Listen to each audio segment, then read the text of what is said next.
Ukrainian President Volodymyr Zelensky said Tuesday 2 Russian ballistic missiles struck an educational facility and nearby hospital in a central eastern region of Ukraine, killing at least 41 people and wounding 180 others.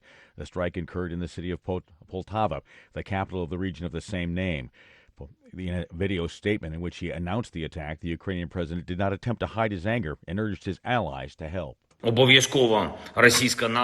Russian scum will undoubtedly be held accountable for this strike. And once again, we urge everyone in the world who has the power to stop this terror, air defense systems and missiles are needed in Ukraine, not in a warehouse somewhere. Long-range strikes that can defend against Russian terror are needed now, not sometime later. Zelensky said every day of delay in the military aid means more lives are lost. The White House said Tuesday it is developing a new ceasefire and hostage proposal with its Egyptian and Qatari counterparts to try to bring about an agreement between Israel and Hamas to end the nearly 11-month war in Gaza.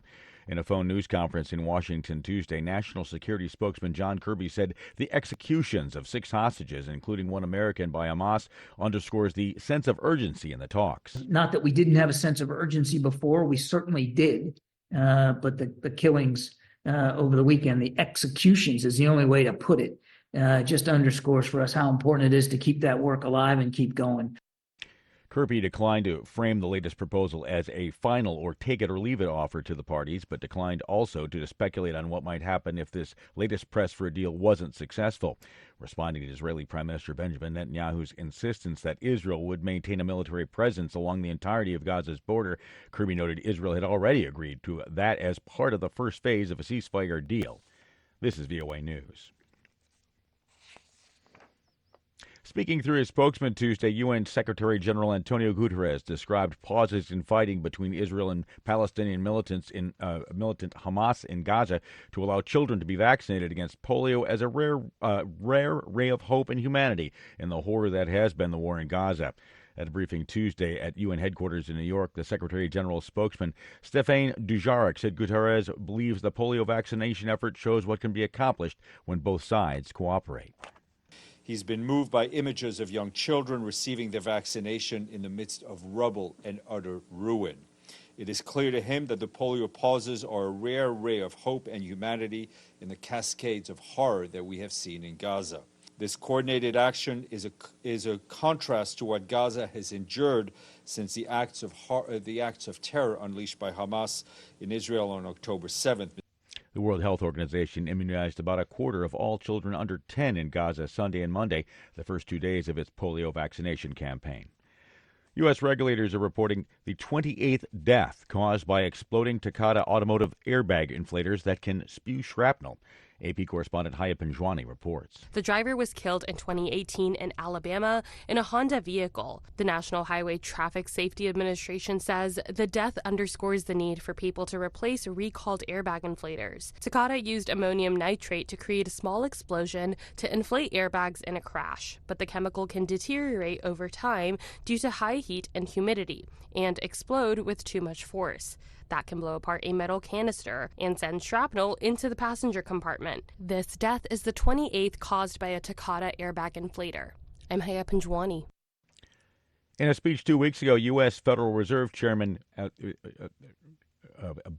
Jerome Powell was cheered by the fact that the high interest rates imposed on the nation to bring down inflation had worked and indicated rate cuts are coming. But consumers are still apparently unhappy, as AP correspondent Shelley Adler reports. Fed Chair Jerome Powell pointed toward a rate cut this month during a high-profile speech a couple of weeks ago. The timing and pace of rate cuts will depend on incoming data, the evolving outlook, and the balance of risks. Some of that data will be in the August jobs report, which will be out on Friday. While inflation is coming down, a majority of Americans in some surveys still complain about elevated prices, given that the cost of such necessities as food, gas, and housing remain far above where they were before the pandemic in 2020. The Fed's next meeting takes place in a couple of weeks. I'm Shelley Adler.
Thank you for watching. Can you do me a favor? Please leave a comment in the comment section below. That would really help. Thank you, and see you again soon.